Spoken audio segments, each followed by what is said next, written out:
बोलो जयकारा बोल मेरे श्री गुरु महाराज की जय।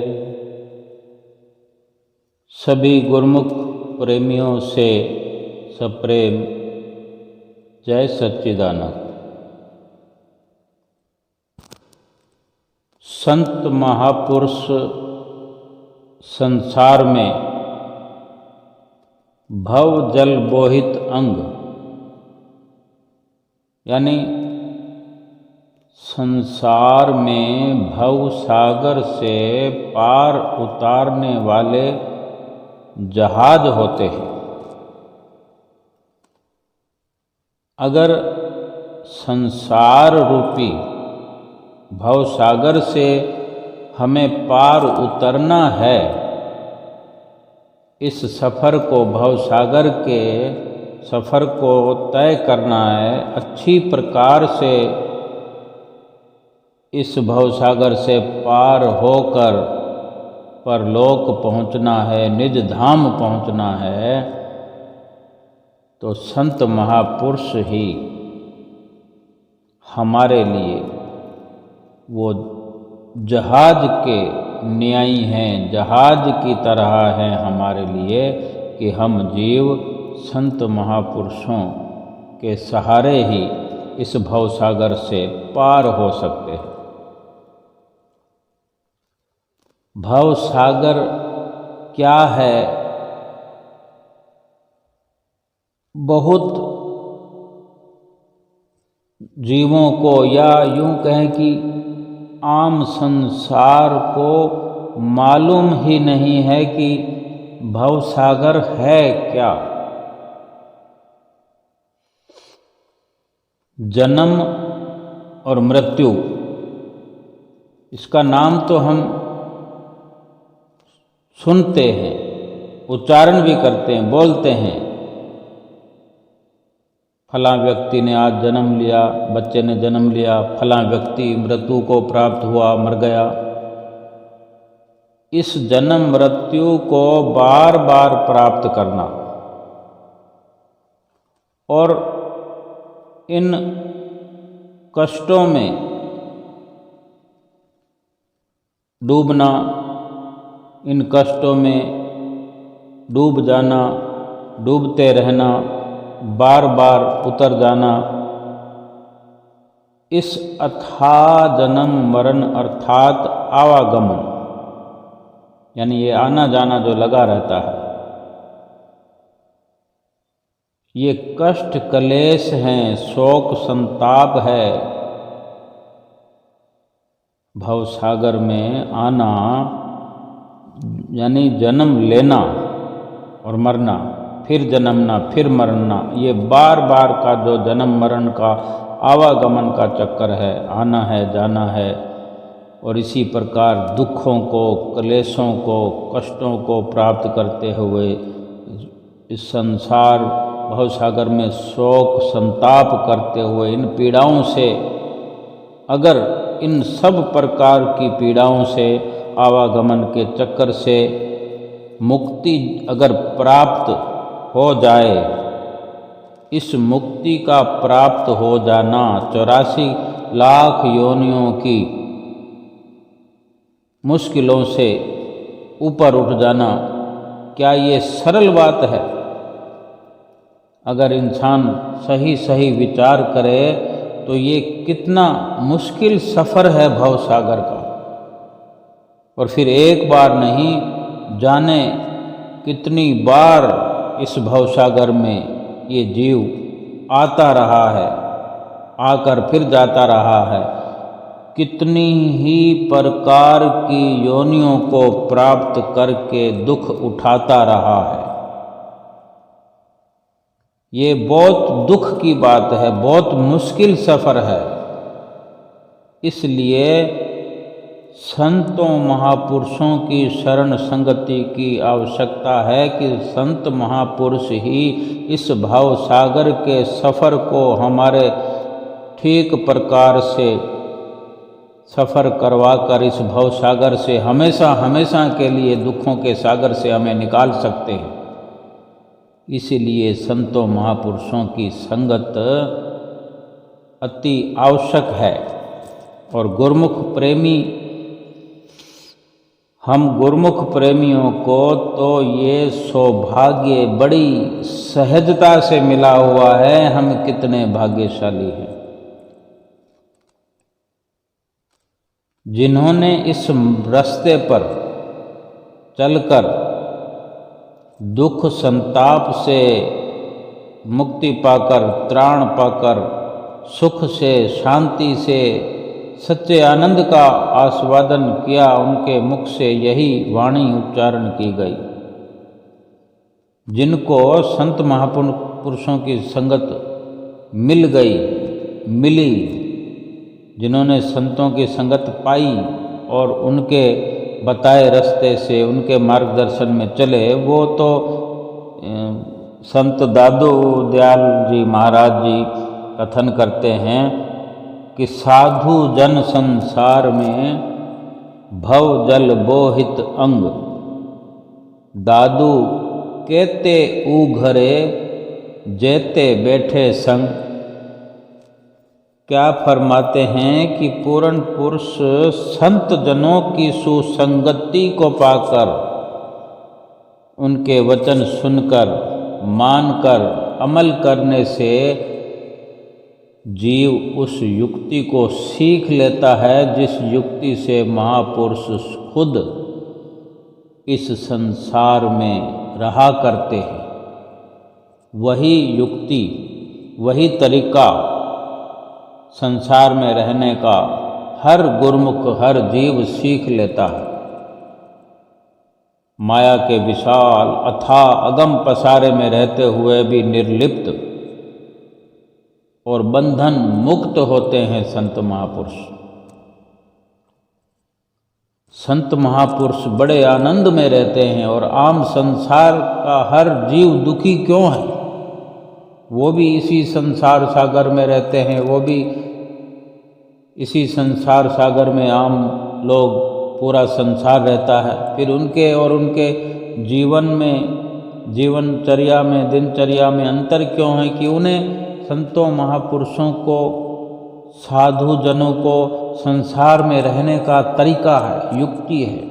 वही युक्ति हम गुरुमुख प्रेमियों को भी पूर्ण तौर पर सीखनी है। शाश्वत आनंद, शांति और सुख की अलौकिक मस्ती में लीन रहते हैं संत महापुरुष। और जो भी उनकी संगत में आता है वो भी आनंद की पदवी पाता है, वो भी अलौकिक मस्ती में झूमता रहता है। हम गुरुमुखों के जीवन में क्या आनंद और अलौकिक सुख की मस्ती नहीं है क्या? हम गुरुमुखों का जीवन भी संतों महापुरुषों की, श्री गुरु महाराज जी की चरण शरण में लगने के कारण से मस्त जीवन बना हुआ है, आनंदित जीवन बना हुआ है। संसार में जो उनके संपर्क में आता है, संसार तो बहुत विशाल है, लेकिन इसी संसार में जो भी प्राणी संतों महापुरुषों के संपर्क में आता है, उसे ही, यानी विरले विरले हम और आप जैसे गुरुमुख प्रेमियों को सच्चे सुख और ऐश्वर्य से माला माल कर देते हैं। श्री सतगुरुदेव महाराज जी की हम पर कितनी असीम कृपा है। एक साधारण व्यक्ति भी इस बात पर विचार कर सकता है, अथवा ये विचार सदा के लिए यदा कदा प्राणी मात्र की बुद्धि में तर्क करता है कि संत महापुरुष पंच भौतिक शरीर को धारण करते हैं, माता के गर्भ से ही उत्पन्न होते हैं, शारीरिक व्याधियाँ भी साधारण प्राणियों की भांति उन्हें घेरती ही हैं, तो फिर मुक्त पुरुष कैसे हुए? ये आम संसारियों की बुद्धि का तर्क है, वो समझ ही नहीं पाते। लेकिन इसका जवाब सीधा सीधा है कि उनके जीवन यापन की जो विधि है, उनके जो जीवन का आचार व्यवहार है, सब कुछ सबके सामने है। जिस संसार को संसारी मानव माया रूप समझकर उसमें बंधता जाता है, शारीरिक दुखों के होने पर थोड़ी थोड़ी देर में घबरा जाता है और शरीर को ही सब कुछ समझकर इसके निर्वाह और लालन पोषण में, पालन पोषण में रचा पता रहता है, 24 घंटे व्यस्त रहता है। उसी पंच भौतिक शरीर को पाकर प्रभु के भक्त गुरुमुख जन, संत जन ज्ञान की दृष्टि से जीवन यापन करते हुए माया में लिप्त नहीं होते। शरीर को केवल एक हथियार समझकर, यंत्र समझकर जरा मृत्यु और व्याधियों के आने पर, थोड़े थोड़े दुखों के आने पर घबराते नहीं, जिससे उन्हें ये उपाधियां विक्षिप्त नहीं करती। अपने लक्ष्य पर दृष्टि रखकर, यानी उनका लक्ष्य क्या है, अपने लक्ष्य पर दृष्टि रखकर दुख सुख जो आते हैं उनका अनुभव ही नहीं करते, उनको महसूस ही नहीं करते, उन दुखों से ऊपर चलते।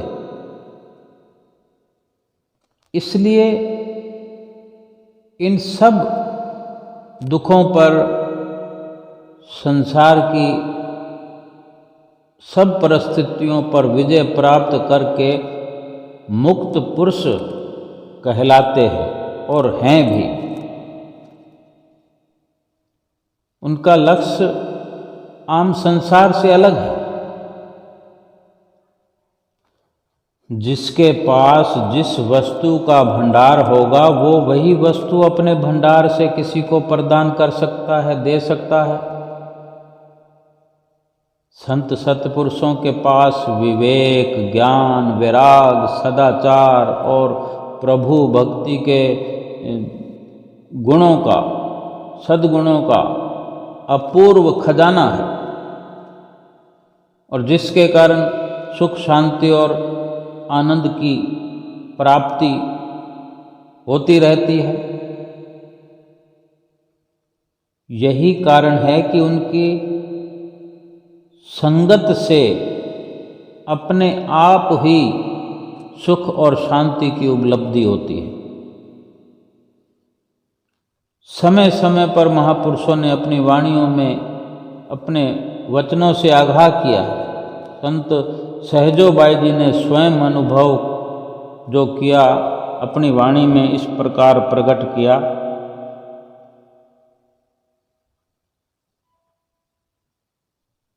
कि साध मिले दुख सब गए, मंगल भय शरीर, वचन सुनत ही मिट गई जन्म मरण की पीर। साध मिले हरि ही मिले, मेरे मन प्रतीत, सहजो सूरज धूप ज्यों जल पाड़े की रीत।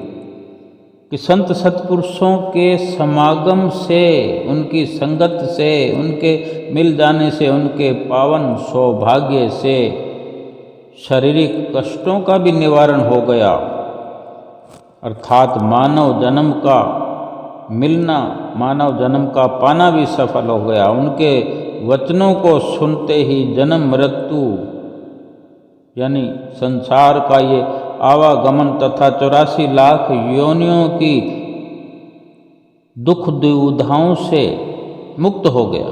संत सहजोबाई जी अपने अनुभव को दर्शाते हुए वर्णन करती हैं कि मेरा अपना यही अनुभव है कि जैसे सूरज के निकलते ही चारों ओर प्रकाश हो जाता है, उसी प्रकार संत महापुरुषों के संयोग से हृदय के अंदर ईश्वर परमात्मा स्वयमेव प्रकट हो जाते हैं।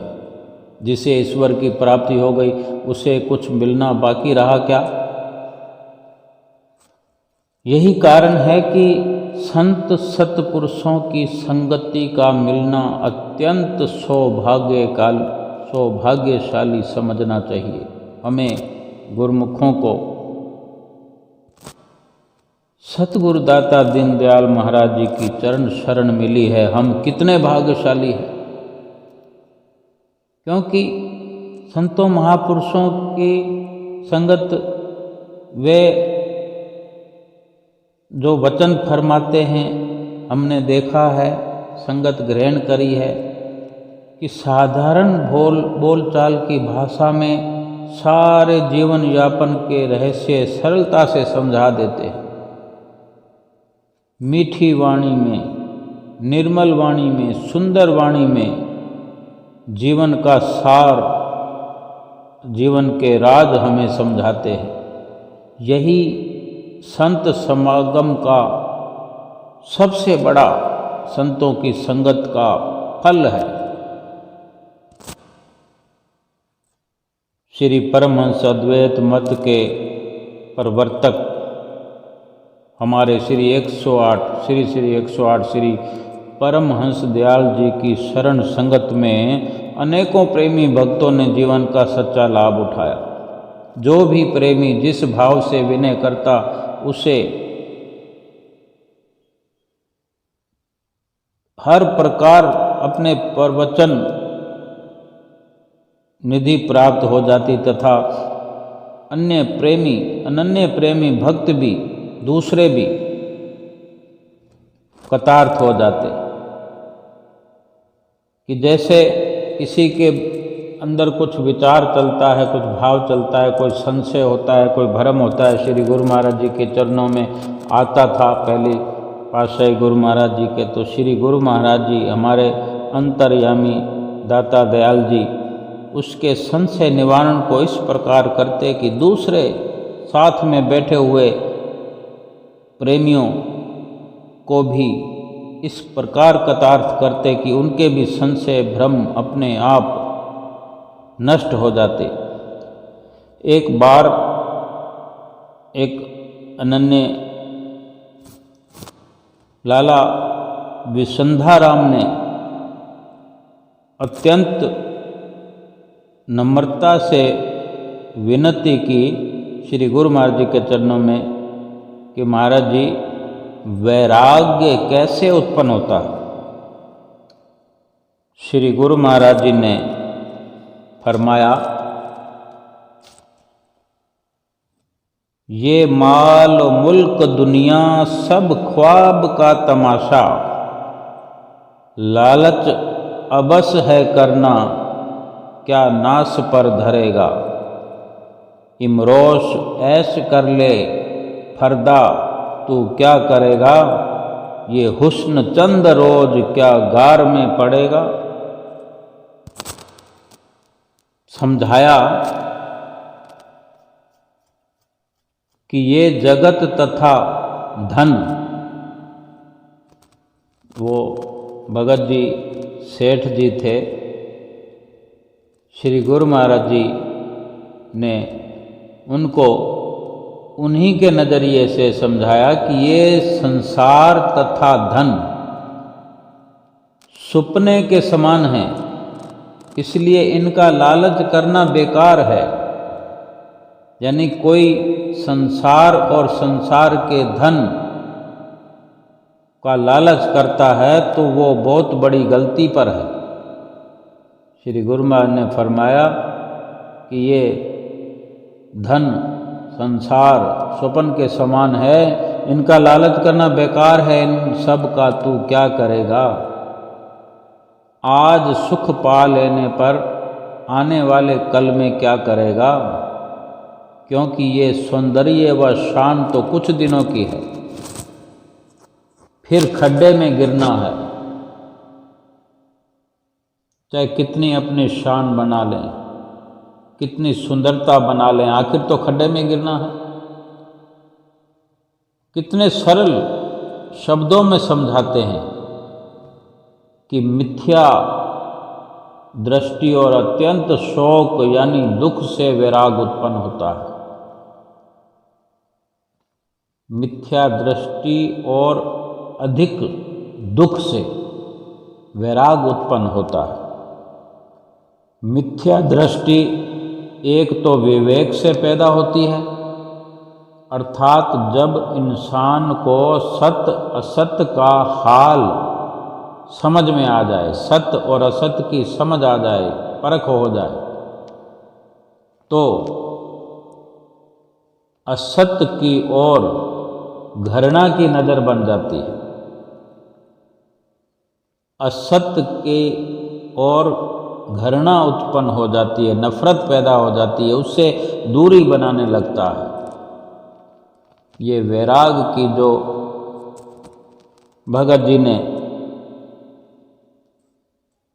अपनी विनती की कि वैराग कैसे पैदा होता है, यही श्री गुरु महाराज जी ने समझाया कि दो तरह से होता है कि मिथ्या दृष्टि और अधिक दुख, इन्हीं से विराग पैदा होता है। और मिथ्या दृष्टि विवेक से पैदा होती है, ज्ञान से, यानी सत्य और असत्य की समझ आ जाए कि सत्य क्या है असत्य क्या है, तो सही मायने में तो ये ज्ञान हुआ। और यही समझाते हैं कि सत्य और असत्य की जब समझ आ जाती है तो असत्य की ओर ये जीव घृणा करने लगता है, नफरत करने लगता है। असत्य वस्तु हो, असत्य रिश्ता हो, या पूरे संसार को असत्य समझ लिया जाता है तो उसकी तरफ से उसका ध्यान हटने लगता है। अब सत्य क्या है? सत्संग करने, महापुरुषों के प्रवचन सुनने तथा उनके दर्शन करने तथा उनके पावन जीवन चरित्र का स्वाध्याय करने, जीवन चरित्र को पढ़ना, अध्ययन करना, बार बार पढ़ना, ये सब करने से दिन प्रतिदिन ऐसा लगने लगता है कि फिर तो संसार बेकार है, संसार आसार है, संसार झूठा है।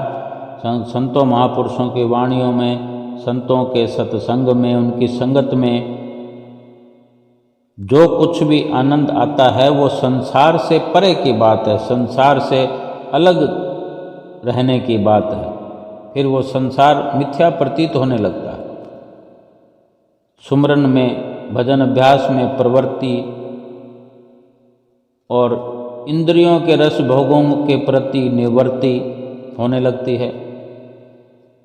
अचानक अपने आप ही वैराग का प्रवेश, वैराग की उत्पत्ति हो जाती है, वैराग का पदार्पण होने लगता है। सत्पुरुषों के मत अनुसार यदि कोई व्यक्ति 100 मरे हुए प्राणियों के साथ शमशान में जाए, कोई भी व्यक्ति 100 मरे हुए प्राणियों के साथ शमशान में जाए, उसकी हालत पर विचार करे और दूसरे लोगों की बातचीत सुनता जाए। कोई कहता है कि देखो कल तो कैसी अच्छी तरह से था, आज चल बसा, सब धन दौलत माल मिल्कियत स्त्री पुत्र कुटुंब परिवार यहाँ के यहाँ रह गए, बेचारा जीवन भर कमाता ही रहा परंतु इनका उपयोग न कर पाया। ये दूसरे लोग अलग अलग तरह की बात कर रहे होंगे, सब ज्ञान की बातें, कोई कुछ कह रहा है, कोई कुछ कह रहा है। कोई कहता है कितने सुखमय स्वप्न संजोए थे इसने कि पुत्र पौत्र नाती गोती सब ऐश्वर्य के साजो सामान पाकर ये सब मेरे आभारी बनेंगे। और जब वहाँ सब शमशान से आकर लौटते हैं शमशान से, तो फिर नमक तेल लकड़ी की बातें होने लगती है, यानी अपने बिजनेस कारोबार की बातें होने लगती है। अब इसके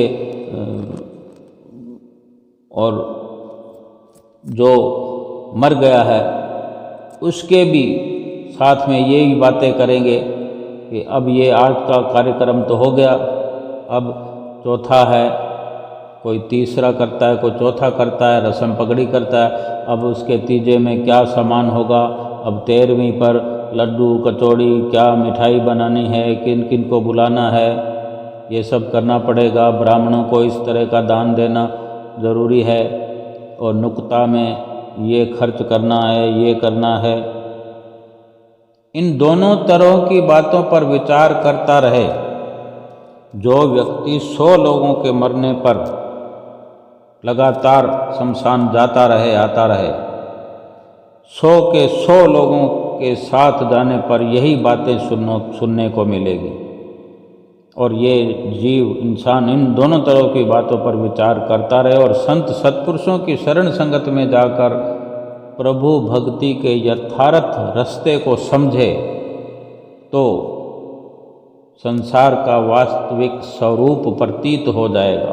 ये ज्ञान हो जाएगा कि बस यही है संसार और संसार के रिश्ते नाते, यही है शरीर और शरीर के इंद्रिय रस भोग, यही है कल्पना के सुनहरी दूर से सुंदर दिखने वाले पहाड़, सुनहरी शिखर और उनके क्षणिक योग। ज्ञान की एक शलाका से सब फीके पड़ जाते हैं और विराग की एक किरण से वास्तविकता प्रकट हो जाती है। कि जब इतना समझदार इंसान है कि कल देखो अच्छा भला था और आज ये चला गया, सब यहीं छोड़ गया, सब यहीं का यहीं रह गया, बेचारा जीवन भर कमाता रहा लेकिन उपयोग नहीं कर पाया। उन दूसरों को देखकर भी क्या खुद समझ पाता है इंसान? इसी में इंसान पूरा जीवन समाप्त कर देता है। कितने ही राजा महाराजा अथवा अन्य प्रभु भक्तों की श्रेणी में लिखे गए स्वर्ण अक्षरों में इतिहास इसी सत्य को दर्शाते हैं। चाहे वो था कारण वैराग, परंतु कारण वैराग या फिर पिछले पुण्यों के फल स्वरूप पैदा होने वाला वैराग, परंतु आज भी उनके नाम ऊंचे हैं, उच्च प्रतिष्ठित हैं और रहेंगे। उनके जीवन चरित्र को पढ़ते ही वही भाव उजागर हो जाता है। जीवन चरित्र को पढ़ने मात्र से वो भाव मन में आने लग जाते हैं। जैसे महाराज गोपीचंद जी को उसकी माता ने बार बार खूब समझाकर उपदेश दिया, तब उनको वैराग पैदा हुआ। ऋषभदेव महाराज के 100 लड़के पैदा हुए, उस समय उनको विचार किया कि दुनिया के तमाम सुख भोग लिए, अब राजकाज छोड़कर भजन करना चाहिए। उनके 9 लड़के भी वैराग धारण कर राज को छोड़ गए और नवनिधों के नाम से प्रसिद्ध हुए। इनकी सत्संग वार्ता सुनकर राजा जनक जी को वैराग हुआ। दत्तात्रेय जी ने 24 गुरु किए, उनके सद्गुणों से शिक्षा प्राप्त की। कुछ व्यक्तियों के पुरातन संस्कार इतने प्रबल होते हैं कि एक शब्द के सुनते ही ऐसा विराग उत्पन्न हो जाता है, भगवान में प्रीत लग जाती है, संसार जूठा लगने लगता है। जैसे बारूद में आग लगा दी हो, ऐसे विराग पैदा हो जाता है पिछले संस्कारों के कारण। जैसे ध्रुव को अपनी सौतेली माँ की ये बात सुनकर कि यदि तुम्हें राजा की गोद में बैठना था तो मेरी कोख से जन्म लेते, ऐसा वैराग पैदा हुआ। यानी तुम्हें राजा की गोद में बैठना था तो मेरी कोख से जन्म लेते।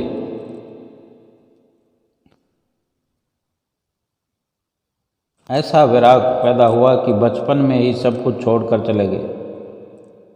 नारद जी ने बहुत समझाया, परंतु वे लौट कर नहीं आए। महाराज भर्तृहरि जी अपनी प्रिय स्त्री श्याम देवी की एक हरकत देखकर ही उदासीन हो गए। पिंगला ने केवल दत्तात्रेय जी से संपर्क ही नहीं किया, केवल दर्शन किया था।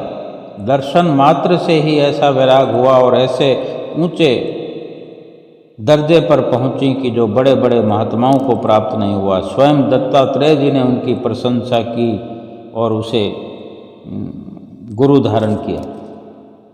भक्तमाल में लिखा है कि वाल्मीकि ने अपने संबंधियों से साफ जवाब सुनकर दुनिया से किनारा किया। तुलसीदास जी को अपनी स्त्री की बात सुनकर कि जितनी तुम्हें मुझसे मोहब्बत है, यदि परमेश्वर से करो तो तुम्हारा कल्याण हो जाए, ये सुनते ही विराग हो गया। कुंज बिहारी बाबू बंगाल वाले दरिया के किनारे घर में बैठे थे कि मल्लाह ने आवाज़ दी, शाम हो गई है, जिस किसी को पार उतरना हो आ जाओ, फिर नाव नहीं लगेगी।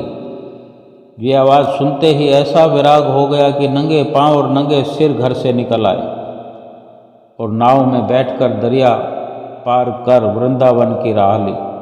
प्रभु भक्ति में मन जोड़कर जीवन कतार्थ कर लिया। एक व्यक्ति किसी मेले में गया। उस मेले में स्थान स्थान पर साज सज्जा, रंग तमाशा, खान पान की उम्दा दुकानें लगी हुई थी। उसने सारे स्थान पर घूम फिर लिया। दूसरे दिन सुबह फिर उसी स्थान पर गया, परंतु मेला तो रात से समाप्त हो चुका था और सब दुकानें भी उठ चुकी थी। सारा स्थान अस्त व्यस्त, कूड़ा कचरा बिखरा हुआ और सुनसान पड़ा हुआ था। देखते ही विचार आया कि दुनिया भी इसी तरह से ही तो है। विराग पैदा हो गया। ऐसा विराग पैदा हुआ और वहीं से फकीर हो गए। फिर घर का मुंह न देखा। कुछ एक को तो माता के गर्भ में ही अपने पिछले संस्कारों के अनुरूप विराग हो जाता है। उदाहरणतया प्रहलाद को माता के गर्भ में होने से दत्तात्रेय जी का सत्संग सुनकर विराग प्राप्त हुआ। सुखदेव जी भी जन्म से ही वैराग्यवान थे। जड़ भरत ने जब ब्राह्मण के यहाँ जन्म लिया तो उन्हें अपना पूर्व जन्म स्मरण था कि एक हिरण से प्यार करने पर हिरण का जन्म लेना पड़ा। अतः अब किसी से भी मोह नहीं रखना चाहिए, वैराग्यवान ही बना रहा। दूसरी दशा में अत्यंत शोक अर्थात किसी आकस्मिक दुख से विराग होता है। दूसरा विराग जैसे कि मित्रों के कपट व्यवहार, संबंधियों की बेरुखी, किसी प्रिय मित्र का अचानक परलोक सिधारना, धन दौलत का छिन जाना, घाटा लग जाना, बर्बाद हो जाना आदि आदि कितने ही कारणों से विराग की उत्पत्ति होती है और ये दुनिया असत नजर आने लगती है। विराग होने पर यदि पूर्ण संत सत्पुरुषों का मिलाप हो जाए तो सोने पर सुहागे का काम होता है। जीव के कई जन्मों का कार्य कुछ ही पलों में संपूर्ण हो जाता है। महापुरुष फरमाते हैं, साध वृक्ष बानी कली, चर्चा फूले फूल, सहजो संगत बाग में नाना फल रहे फूल। श्री परमहंस दयाल जी के प्रवचनों को सुनकर कितने ही अन्य दूसरे भगत भी कृत्य हो गए। इस प्रकार श्री परमहंस दयाल महाराज जी ने हमेशा अपने पूरे जीवन में न जाने कितने ही भूले भटके जीवों को राह पर लगाया। उनके अंदर के कलुषित कलेशों को, संशय भ्रमों को मिटाया और उनका जीवन जो है धन्य बनाया, भक्ति की राह पर चलाया उनको।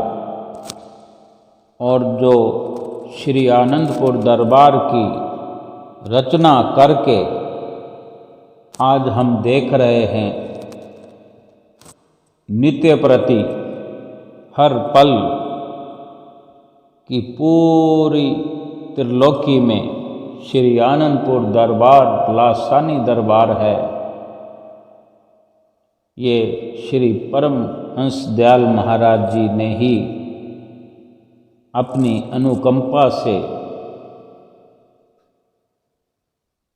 अपनी छत्र छाया से भक्ति का झंडा पूरे विश्व में नहीं त्रिलोकी में फहराया है और रूप बदल बदल करके इस श्री आनंदपुर दरबार की रचना को आगे बढ़ाते हुए हम जैसे गुरुमुख प्रेमियों को अपने साथ रख करके भक्ति का अमृत पिलाते हुए अपने गुरुमुख प्रेमियों की हर पल संभाल करते हुए आज हुजूर छठी पातशाही गुरु महाराज जी के रूप में श्री परमहंस अवतार नित्य प्रति श्री दर्शनों से, श्री सत्संग से, श्री प्रवचनों से और अपनी अनुपम लीलाओं से, अनुपम सेवा से गुरुमुख प्रेमियों का, हम सभी गुरुमुखों का मार्गदर्शन करते हुए हम सब का लोक और परलोक सुहेला कर रहे हैं। बोलो जयकारा बोल मेरे श्री गुरु महाराज की जय।